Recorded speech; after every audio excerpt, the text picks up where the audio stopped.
Everybody sit down, please.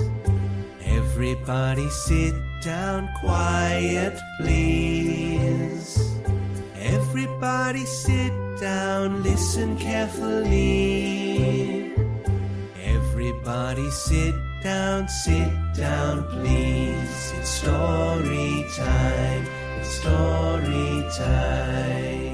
Croeso, welcome to Tales for Wales, the pod that never fails to remind you that Wales is the land of dragons and legends and mythology, but we're also the land of whistles, chippy lane, and being accused of buggering sheep. So it swings and roundabouts, really, isn't it? As ever, I'm joined by my own little sheep botherer, Kaji, Jack, good. And I'm the legend. I thought you might go that way when you said about the buggering sheep. You're like throwing me right in the well, ledge. I hadn't written that down, but I just forgot how to introduce you. So I'm just pouring a delicious can of Carlsberg. Let me just top that right back up.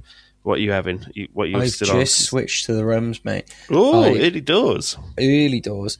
I switched to the lambs, and it's bloody delicious. Although I've just found a little remnant of a bygone age. Obviously, the last time I was up in here, I almost finished a Captain Morgan's. I got about 2 drinks worth in there.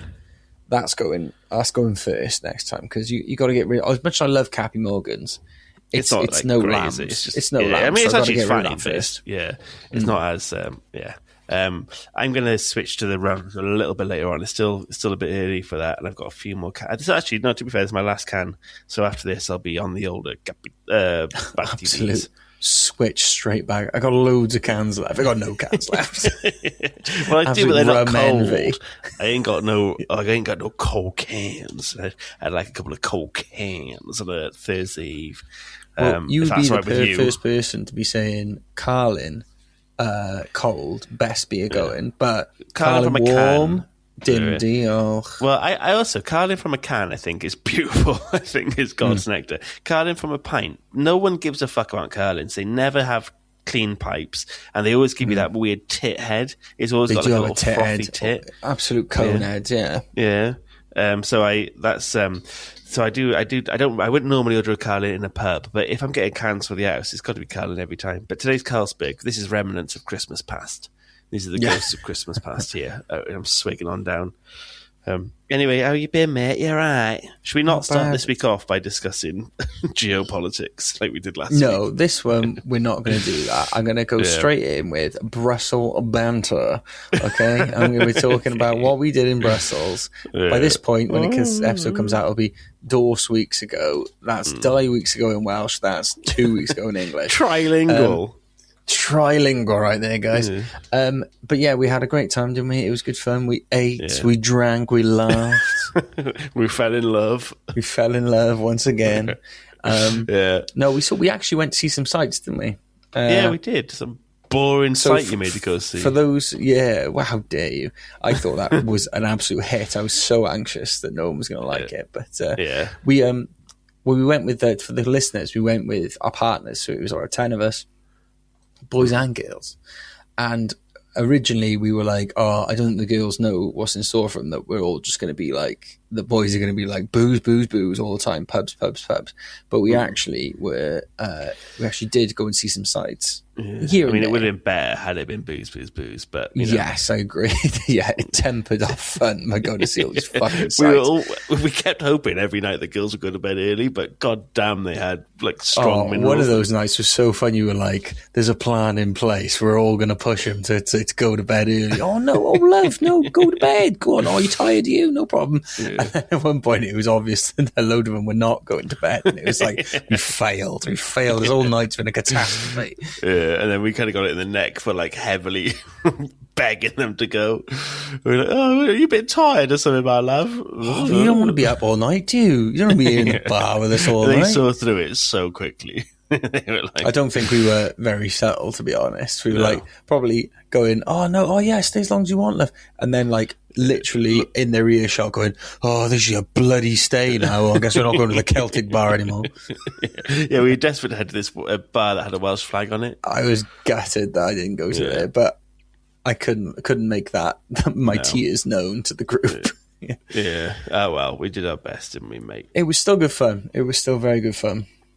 Yeah. Right, what did you want to talk about? Just the fact you made us go to some bastard thing, which was cold as hell. It was cold in there. I'll give you that.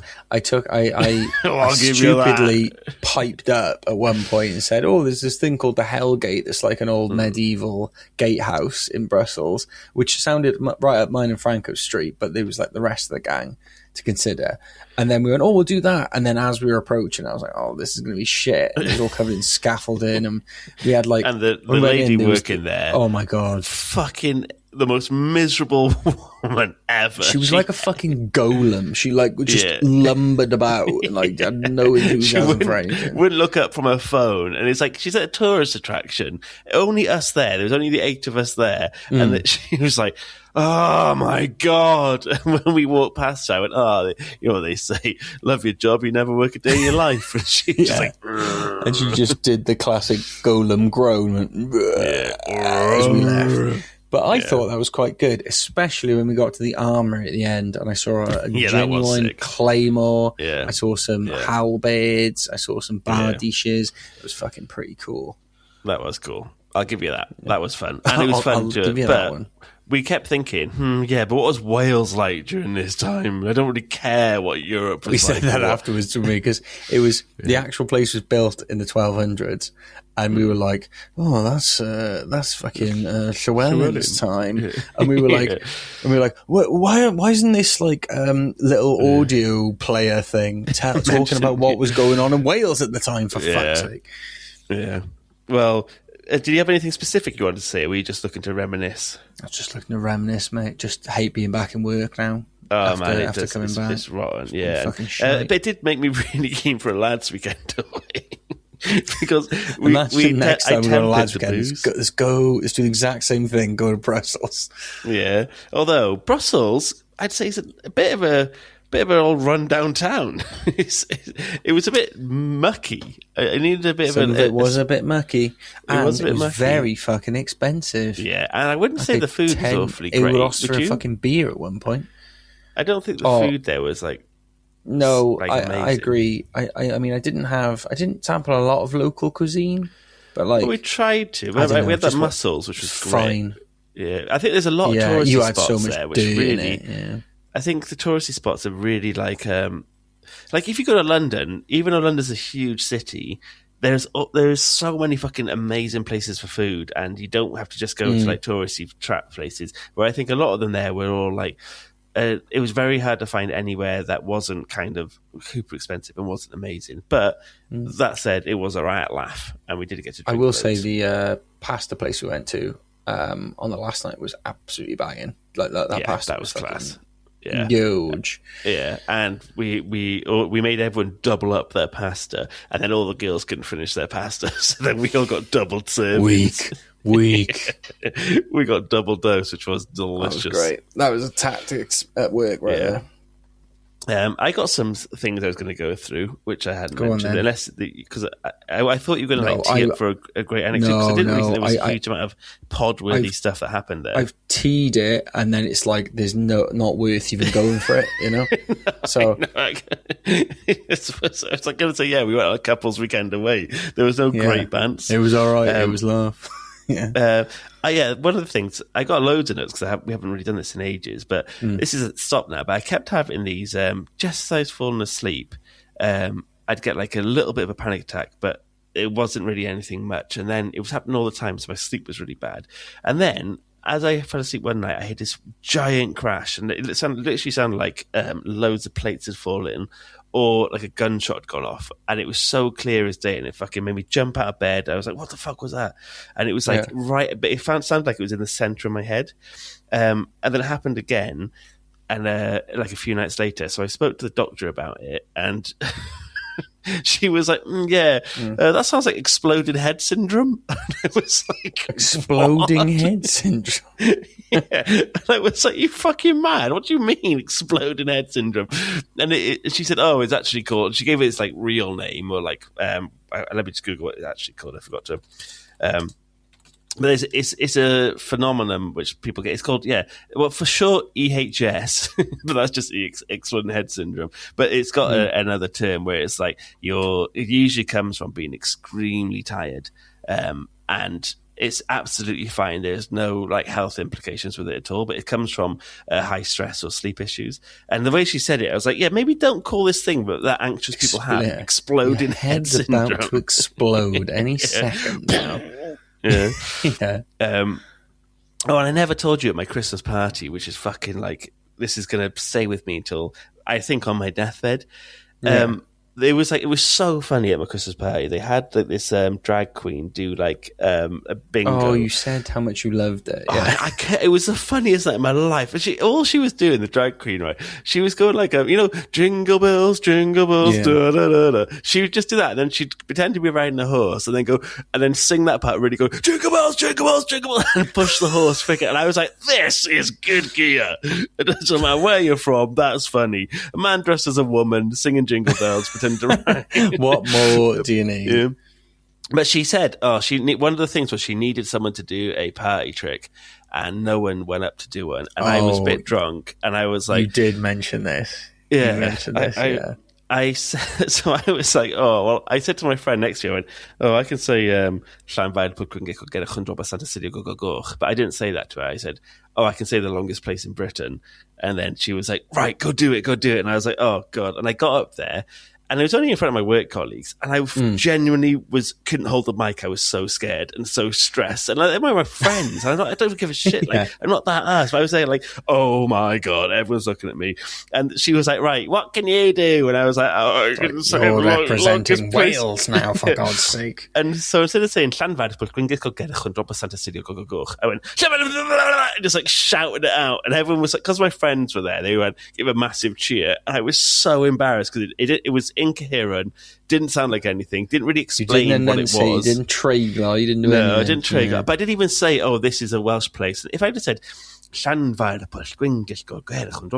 gone through it like that, it would have sounded more impressive. I just went literally in less than 2 seconds, went like that, and then just walked off the stage. And I said to my friend Lewis, I went, if today I won the lottery and I also did that, there's only one thing I would remember from today: the way I spoke about Llanfair. Like that there was the only thing I'll ever remember. I was so embarrassed. Everyone's cheering you. Oh yeah, you go back to your desk, just fucking bawl your eyes out. And then I did absolute dog shit at the boat race. Every year, my team goes against this other team, and I was the anchor of the boat race, and I was. They gave me a plasticky cup. Calling, normally, I know, I'm fucking amazing at that stuff. But the last 2 years, whenever we do it, just before doing it, I get so nervous because, like, I don't know, I just stress. I don't do it very well. But I was in the bottom. I was the anchor. Reputation to uphold, mate. And I could normally, if it gave me this, I could probably neck this pint in a proper pint glass when it's, tepid in like 3 seconds, maybe, if I'm not full. But this year was like after a bit of food, but it was a plastic cup, and I'd say it was like 6 seconds. And I even had I was the anchor, and I started before the guy opposite me, and he still beat me by but he did spill most of his drink, which is a bit cheaty. But I should have nailed it. I should have got it gone down in like 3 seconds or like. Mate, you were rattled by your performance. Yeah. I think. That's and then I was just heartbroken. The big party was just me fucking up twice. I can imagine you coming home to our man. How was the worst? Oh shit! It was fucking rubbish. Talk about it, right? Yeah. I'm only going next year, so I can fucking eviscerate them in my drinking. In my I think there'll be no thing of like a talent, like anyone got a talent next year, but like, I want to say something. There's a town in Wales. This is return for last year. If anyone was here last year, you know what I'm on about. When I did actually end up asking, I actually got a video of both me saying it and my boat race. If I could put that in the Patreon, so if you sign up to the Patreon, you could see that. Maybe just remind me, Jack, and I'll send them over. I will do. But my friends afterwards like, "What are you on about? No one cared or was really listening." And I was like, I bet you all cared. You all slagged me off. I bet you all hate me. Actually, you all think I'm a fat pig now, don't you? You all think I'm fat pig. You probably call me Welsh fat pig. You said he can't even pronounce it. He can't even do it. You've got a fat tongue and a fat, stupid brain. Sometimes I think English people forget how they can sound to Welsh people. And as one of the people I work with, me and my friends are in this. I asked my friends when I first met them, would you rather 100 grand in your bank account, you spend it however you like, no restrictions, or £1 million in 50p's, but it has to stay in 50p format. You can't change it. And it became the basis of our friendship group. And then someone said, well, I'd just buy a house with the 50p's. And I said, well, I actually technically can't. Like, well. Anything over £20 in shrapnel doesn't count as legal tender. And they were like, what? It's like, yeah, it's true. It's like the 1979 coinage act. It's the 79 coinage acts, actually. Yeah. And then they were like, how do you know that? I said, oh, because people have tried to caveat this before. And then this lady, who's a bit of a dickhead, actually. I can't say this in my pod because I know people from work listen, but on the Patreon, remind me, right? Because I got to tell you about this lady. She's so funny. Yeah. All right. I'll put a note to remind that. I'm just going to write the word. Dickhead. Beep that, because anyone who listens from work will hear. I think it's obvious now if anyone knows. Yeah. But yeah, so she said, when I told her, because she said, oh, she'd choose the 50p's, and I said, oh, no, I told her why you couldn't just buy a house with it. And she went, of course, the Welsh person knows all about paying in shrapnel. And I was like, you fucking cow. That is throwing down the gauntlet, isn't it? I know, yeah. So wait, to be fair, she's a fucking, like a bit of a, I always thought I just never liked her. And then about an hour later, my friend messaged me saying, how much of a fucking bitch is it? And I was like, oh, yeah, she is a real bitch. Yeah, she is. I agree. What I can't. Yeah. Fair. Sorry, I've just been talking at you because I tried to save the anecdote by... I know. I did find... Look, I hunted through my notes. I had put something down, right? And I'm going to... I think I remember a bit of this. I will tell you what my notes were right afterwards, and I think you'll laugh more at that than my actual story, because I do remember this, actually. I was walking the dog, and as I was coming around, it's like one sort of corner until it goes up to the street, up to my house. And as I was coming back, it was like a bit of a like dank, dreary day or whatever. And there was this kid, he was like dancing on a wall. He must have been about like 10 or 11 or something. Well, I live in the 80s in the north. I don't want to. No, it wasn't dancing like quite as good as Billy, but he. I don't want to throw the label around, but he struck me as an autistic kid, and because he was going, a new dawn rises, a new sun is coming, a new dawn rises, a new sun is coming. Like doing these little fucking pirouettes on a fucking like wall that's about 2 foot high.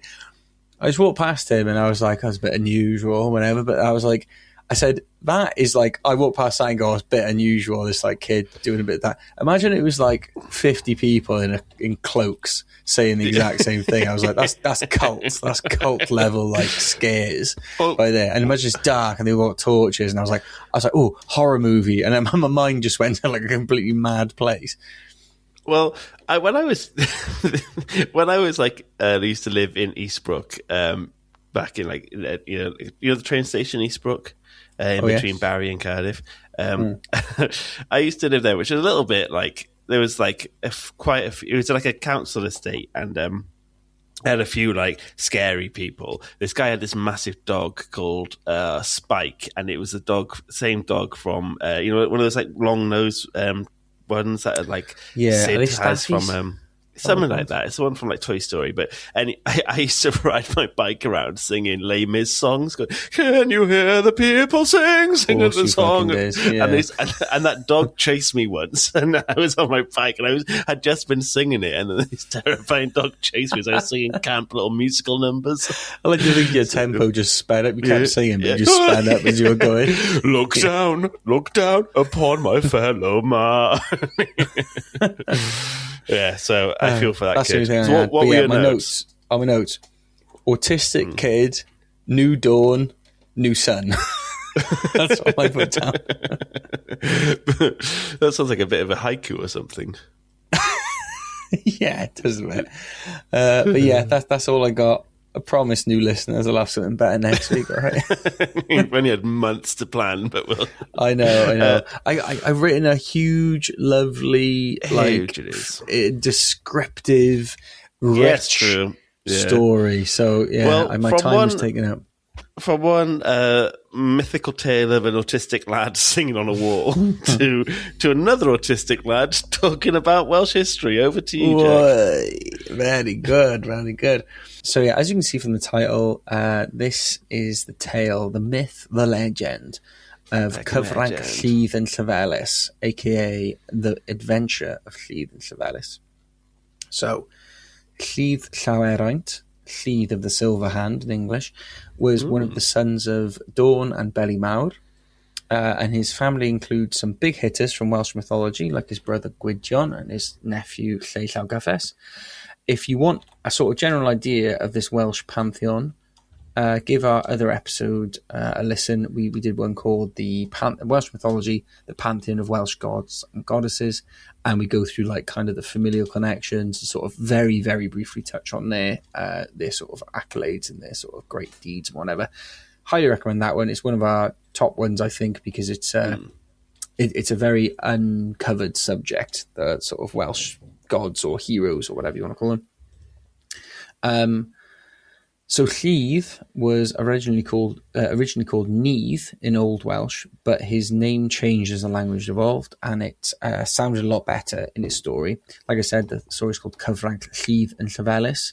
That rolls off the tongue quite a lot better than Neath and Llefelys. So lots of like old would you call them mythologians or mythology experts, whatever you want to call them? Mythologians, I think is what. Mythologians. That sounds quite good, doesn't it?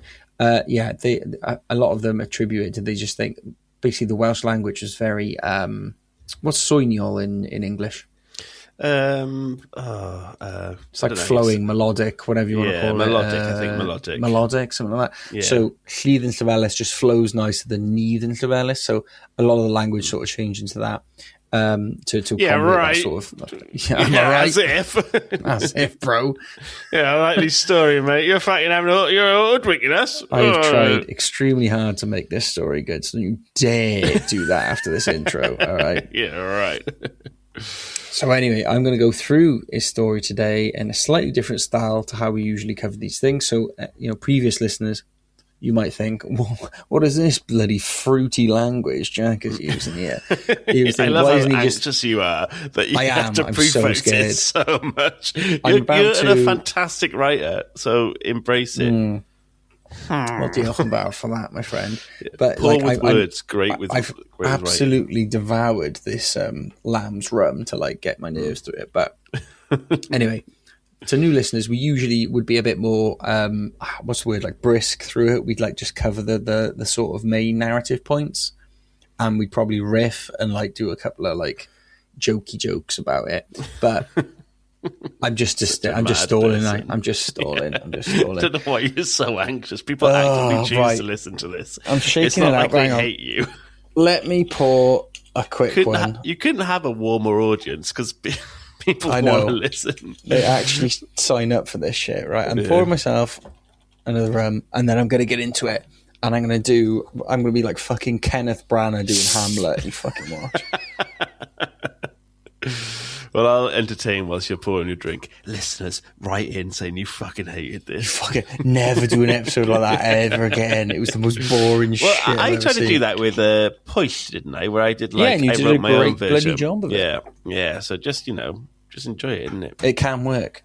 Right, okay. This is me starting now. Okay. The official start. So, Lludd was a king of ancient Britain for a time, and unlike some of his siblings that often interact in and around the Kingdom of Gwynedd, Lludd's story centres around his time at Caerllidd, the city he founded that would later become Llundain, London. During Lludd's reign, Caerllidd and its people were beset by 3 dark plagues that, despite the great king's godly lineage, he could not lift. The first of these plagues was an invasion of the city by the Coroniaid, a race of magical dwarf-like beings that sought to push out the native Britons from Caerllidd. Bastards. Lludd tried in vain to round up these mystical trespassers. Bastards. I know, bastards. Bastards. I can't help, but if you're going to do little like bastards, I'm going to have to join in. Lludd tried in vain to round up these mystical trespassers, but they possessed such incredible hearing that they could always hear the approach of danger and would flee before they could be caught or killed. The second plague was a piercing roar that would sound through the city and the lands of Prydain, aka Britain, every Calan Mai, the Celtic end of summer. The booming cry would cause crops to turn to ash and well waters to turn putrid and stagnant. Any man that heard it would turn sallow and lose all courage, and pregnant women would miscarry their children, culling a new generation of Lludd's people each year.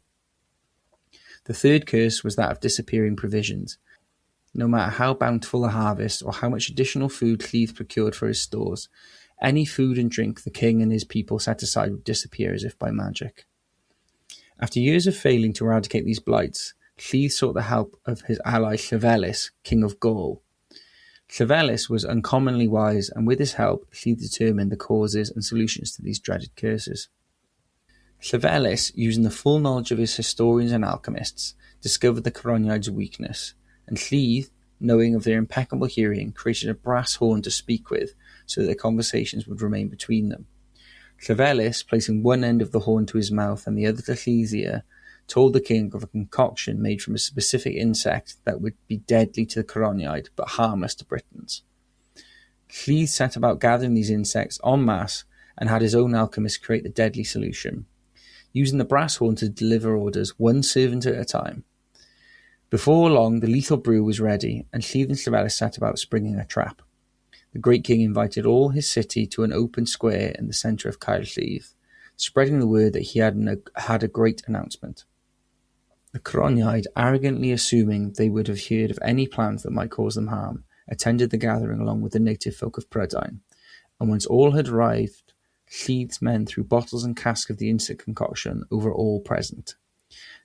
The native Celts of the land were unharmed, but the sticky, insect-laden substance was a liquid fire to the Coroniaid, who wailed and melted into the cobbles of Caer Lludd. With their painful death, the first curse was lifted.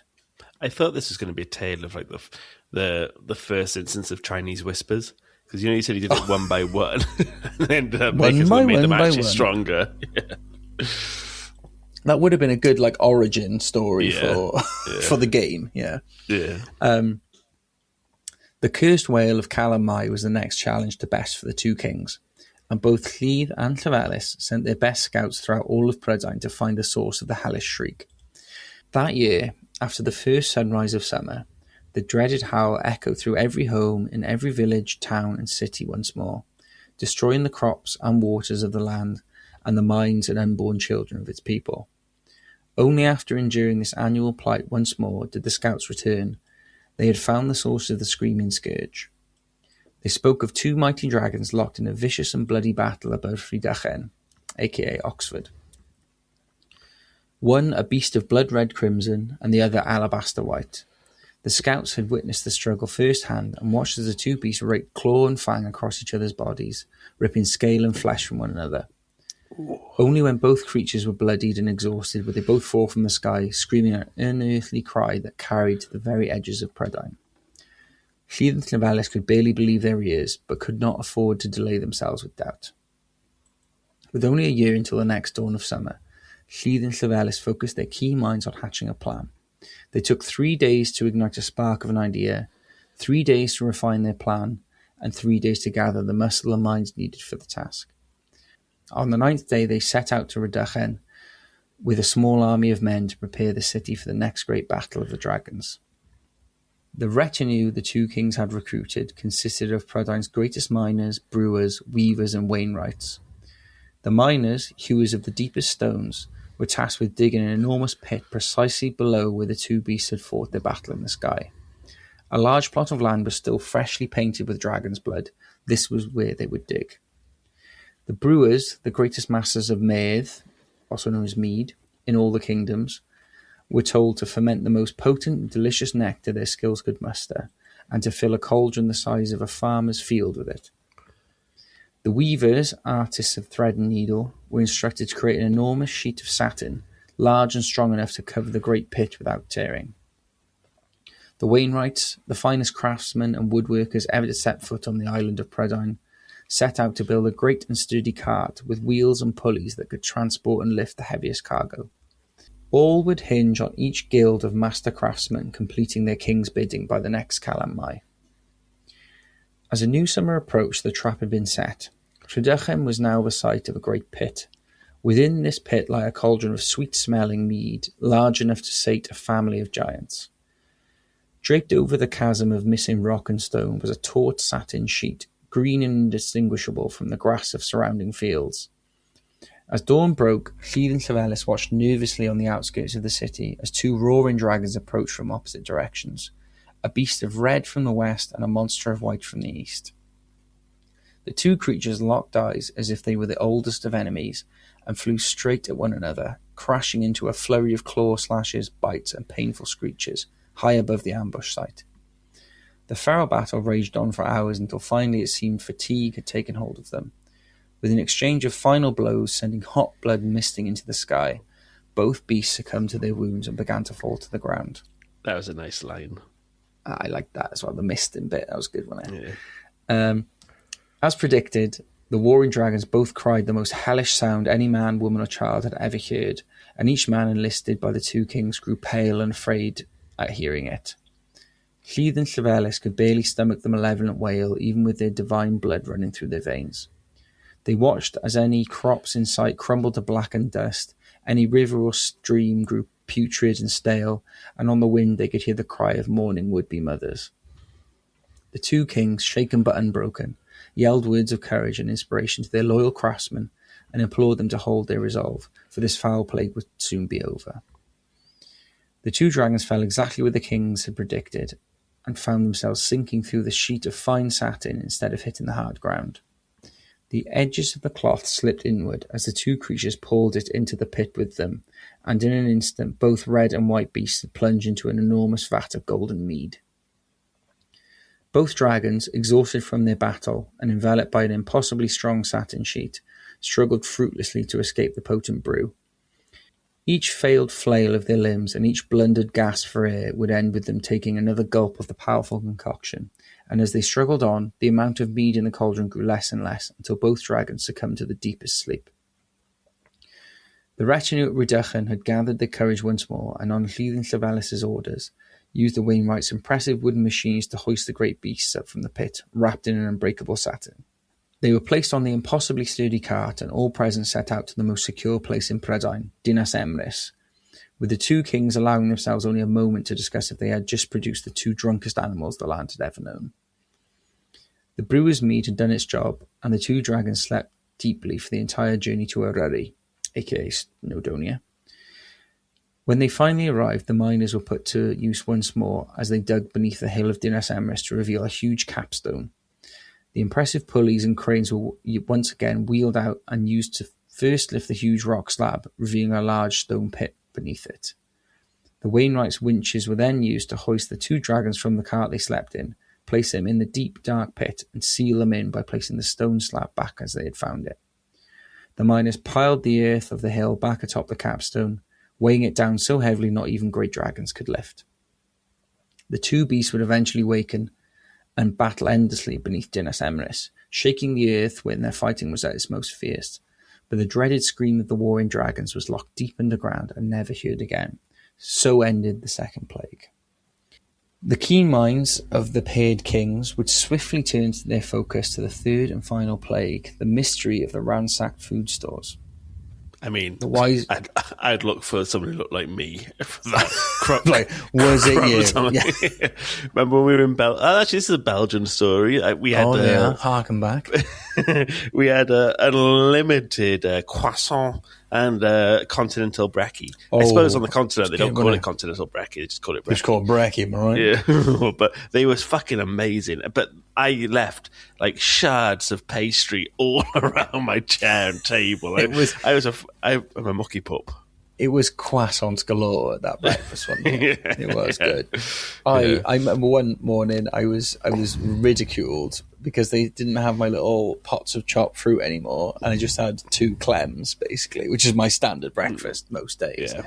I remember you were like, classic, Jack, absolutely classic. And you're a little fruit pot, and I don't mean that in a derogatory term. You absolutely love a little fruit pot, don't you? Jack does eat incredibly well if it's fruit, and then quite inoffensive food. Veg you hate, but fruit. My veg intake is down, way down, but my fruit intake way up. So it kind of balances itself out. Yeah. And I'm a big sushi boy at the moment, so I'm 90% wasabi and soy sauce. But you're an absolute lover of Japanese culture. That's your problem. Hi. Is that cool?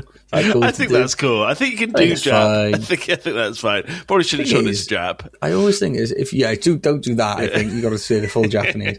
But I do think if you're just doing an impression of a culture, it's fine to do it accurately. Yeah, yeah, and we all know Japanese culture is putting your hands like a triangle, bowing, and going, "Hi, hi."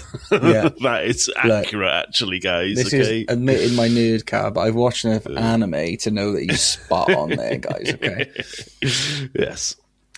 Right. Sorry. Let me get back to my riveting story. The keen minds of the paired kings would swiftly turn their focus to the third and final plague, the mystery of the ransacked food stores. Like you said, probably looking for a guy like Frank's with crumbs down his chest. Yeah. But oi, I can say that, case. You can't. You can't bloody ever say that. The wise rulers this time paired their cunning with celebration and arranged a great feast to celebrate their progress thus far. Great stores of food, mead and braggot were brought into Llefelys' main hall, and all were told to celebrate and be merry. But both kings would only feign their consumption of alcohol, keeping their minds as sharp as the swords on their hilts. Ooh. For those who don't know, braggot was like an ancient Welsh type of beer. It's like basically a mix of ale and honey. Oh. Yeah, it's like a mix of ale and honey. So it's like mead mixed with honey, mixed with with beer or Welsh beer. So in I think Horvar, in his laws of Horvar, he had an actual price set for Welsh ale, mead, and braggot, because braggot was like a uniquely Welsh thing at the time, and it fetched a higher price on the market than English beer. So just saying there, baby. Wow. I really want to try some braggot. Yeah, I'm just going to Google that now. I feel like I tried to find a Welsh company that did it. It's an American one. There are a couple. The American ones. There's people who do it. Like, I think there's a proper beer enthusiast thing these days. Yeah. Okay. But we should try it at some point. Get a couple of tinnies each. I've had I doubt braggot comes in tinnies, but I've had mead before, and that was very nice. I've had mead once. I think I should. I almost feel like I should do it. Like I'm obligated to do it because like our Celtic ancestors would have had it. But I remember having it and being like, it's fine. Like I don't remember getting the kick out of it. I think because it's like very syrupy, honey and sweet, isn't it? But I also I don't know. I'm not sure if I could get like properly pissed on it. It's like drinking. And also, it is the same percentage as wine because it's honey wine. So it's like you can't drink. I don't know. It's not like having a rum, is it? Yeah. All right. Well, we'll find some braggot. We need that. Find some braggot, and we'll do a little, maybe an episode on that, reviewing it. So yeah, I think so, because there's a whole thing about Welsh booze. Well, we kind of did that, but there's just found a story about Welsh stuff. Yeah. Yeah. So, as the night wore on, most of the revellers either made their way to their beds or slumped over the long tables into a drunken slumber.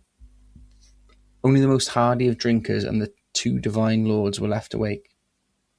Just as the two kings would begin to think they had mistimed their plan, faint music began to hum through the doors of the hall. The music grew louder, a constant and rhythmic lullaby, and faint wisps of arcane symbols began appearing in the air, hazy and soporific.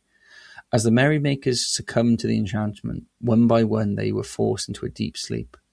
With his last seconds of consciousness, Llefelys blared at Lludd, telling him to dunk his head in the water barrel lest he fall prey to the enchantment as well. Lludd saw his fellow king slump into a slumber just before he submerged his head into the barrel, and the cold shock across his head sent an awakening jolt through his body. Lludd raised his soaked head and saw Llefelys asleep in his chair. He cast his eyes over his hall and saw that his men were fast asleep too. The strange misty symbols were appearing more frequently, and the music grew louder, making Lludd's eyes heavy once again. The king of Lludd dunked his head into the water barrel for a second time, the trusty chill of the water snapping him awake again. As he raised his head this time, the music and symbols faded, and he could hear loud footsteps approaching the doors of the hall. The great oak doors cracked open, and a giant clad in heavy, clinking armour stepped through them, a large wicker basket in one of his hands. The giant hadn't bothered to notice Lludd staring at him with a soaking wet head, and proceeded to collect huge handfuls of food and flasks of mead and braggot, collecting them all into a seemingly unfillable basket. Lludd cried out just as the giant was reaching for more food to steal. "Your insults to me and my people has been great," he stated, but you will do so no more unless your skills in arms is mightier than my own.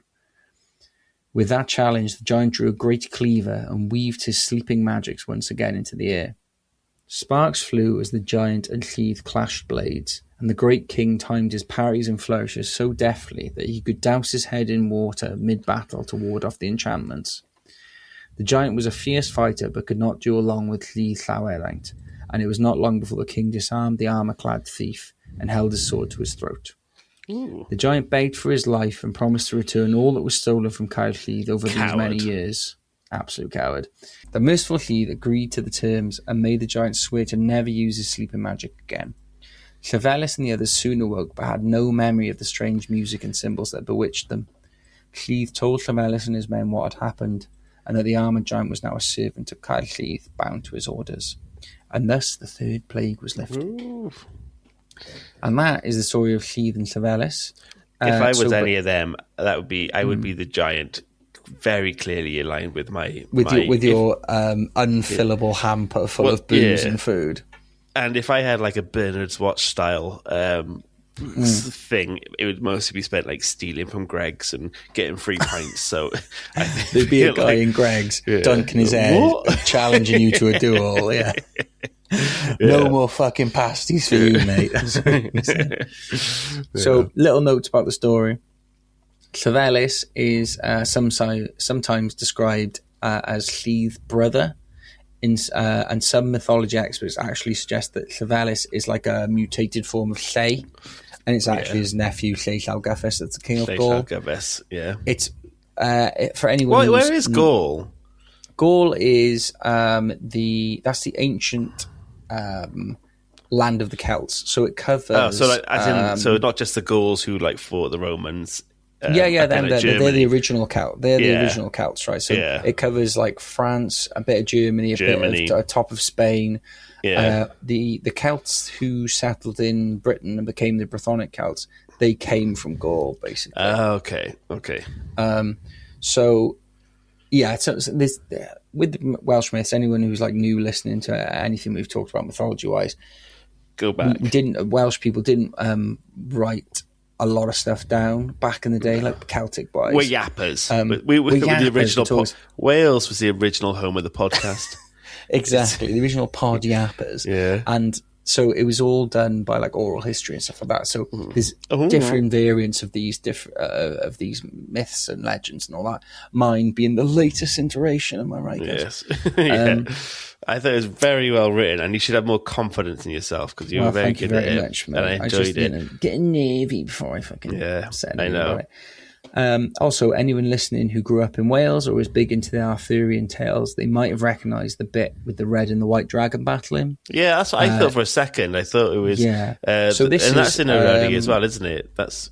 That's in Dinas Emrys as well. Yeah, so this is kind of a prequel to a later story where the King of Britain, Vortigern, Gwrtherin, as he's called in Welsh. Yeah, it's not Oryddfa, is it? They're not the ones. They don't fight in Oryddfa, do they? That's something different. Sorry, back to you. It's around Eryri. Yeah. It is around Eryri, but it's in Dinas Emrys. Yeah. So, King of Britain, Vortigern. This is like before Arthur comes on the scene. He, or Gwrtherin, he's called in Welsh, he can't seem to build a castle on Dinas Emrys, on the hill of Dinas Emrys, because the ground is shaking too often and it crumbles the foundations. So Merlin advises him. This is a sort of bastardization, sounds too harsh. Yeah. Merlin is a more modern version. Basically, it was Gwydion in the original Welsh tales. Okay. He advises Vortigern or Gwrtherin that he's discovered fighting dragons beneath Dinas Emrys. Yeah, one red, one white. Yes, the red one representing Wales, the English representing the invading Saxons. Well, it wasn't even Wales, was it? It was Britons. It was like... Britons, Brythonics, the Brythonic Celts, if you like. Yeah. And the English representing the invading Saxons. Yeah. And the basically white prophesies... the invading Saxons. Yeah, that's it, yeah. You just said the English representing the invading Saxons. Oh, did I? Sorry, it's because I was looking at the English word. I'll say that again. The red one representing the native Brythonic Celts, or the Britons. and the white one representing the Saxons or Anglo-Saxons that were invading. You said you'd say it again, then you said like you were having a stroke while saying it. Oh, struggled so hard to say that then. But anyway, keep it all in. Keep in the failed attempt and this attempt. I will. I'm a glutton for punishment. And so doesn't King Vortigern... Sorry, I'm not helping, so I'm throwing you up by interjecting. No, it's annoying. When we do this, we write our notes and we often read them. It's, that's what keeps our flow, and like we kind of read them verbatim a lot of the time. Then one of us will just chime in with like, "Oh yeah, what's his cock like?" And I don't know. Yeah. And this was very similar. King Vortigern. Viggo Mortensen. That's all I ever think when I hear King Vortigern, Viggo Mortensen. We have done that joke before, but it is the gift that keeps on giving. So yeah, of course we have. Vortigern is, I can't remember if he's like Arthur's dad or something like that. Yeah. Now He's confused. a relation because Yeah. But anyway, so Merlin, or originally it was Gwydion, he prophesizes that eventually the red dragon, representing the Britons, will beat the white dragon, representing the invading Saxons. And with it, the native Britons will drive the Saxons from the land. So it's like a sort of prophesized victory over. It's why we have the Welsh dragon as our symbol as well, isn't it? It's like exactly one reason why we have the red Welsh dragon. This version has been sort of chopped and changed a little bit as well. There's other versions where the white dragon represents the Romans, for example. So it's basically just an allegory of like invading foreign invading force. Exactly, but that is. Basically, it was a bit of a longie, that one. That was great, but that's man. All I have. But that's all I have for you lovely listeners. We should definitely be promoting the Patreon because we ain't got no money, my lord. Yeah, please. We got to stop doing the my lord as well because even I'm sick of it by now. But yeah, I'm not. I'm just getting started. I'm gonna fucking start banging it out more often. I want to go more Nigerian prince and start emailing people for cold hard cash. Oh my god! But I thought you were about to say you start doing an accent. Then I was like, do not do that. I think that would be a misstep. Yeah, maybe. Well, yes. Thank you for the so Patreon. Yeah, join the Patreon to hear me slag off a hear colleague. Our Nigerian accents. And why are you gay? And also, why are you not joining the Patreon? Why are you not joining the Patreon? Maybe we cut that last one. Said we wouldn't do it. Just did it. Yeah. Yeah. Well, because I wanted to cut that last one because it wasn't very good, and I can do better, but I don't want to do better. Not that you shouldn't have done it, but like I just wasn't my best. Yeah. That wasn't my best. But yes, if you help, we're listener sponsored or supported podcast, so we can only do this with the help of our Patreon members. So thanks so much to those who are Patreon members, and if you aren't, and you can, or you'd like, not you can, if you can, just a couple of dollars a day, yeah. If you can, why not do it? If you'd like to, I said on the last episode I'd say what the tiers were, but again I can't be asked. But you get 2 episodes a month if you pay the £5 tier. Pay the £10 tier, you get episodes dedicated to your hometown, personalised artwork, episode dedicated to your hometown, episode dedicated to you as a Mabinogion story. We'll make a whole tale, like as if in a Mabinogion style. Merchandise. You get right at the end. You get the merch. You skip right to the end there, but you get a coat of arms. Well, it's not the end because people will go for the next tier after when they hit 2 years and all that malarkey and 8 year. Let's cut around this. This sounds dog shit. That's all right. Just join it. It's a good laugh. I knew we shouldn't have promoted it now. We need to build up to it. Yeah. Anyway, Duncan Grandad, drop us a review. I've run out of steam heavily. I'm desperate for a piss. Love you. Bye. Love you. Tonight. Everybody sit down, listen carefully. Everybody sit down, please. It's story time, it's story time, it's story time.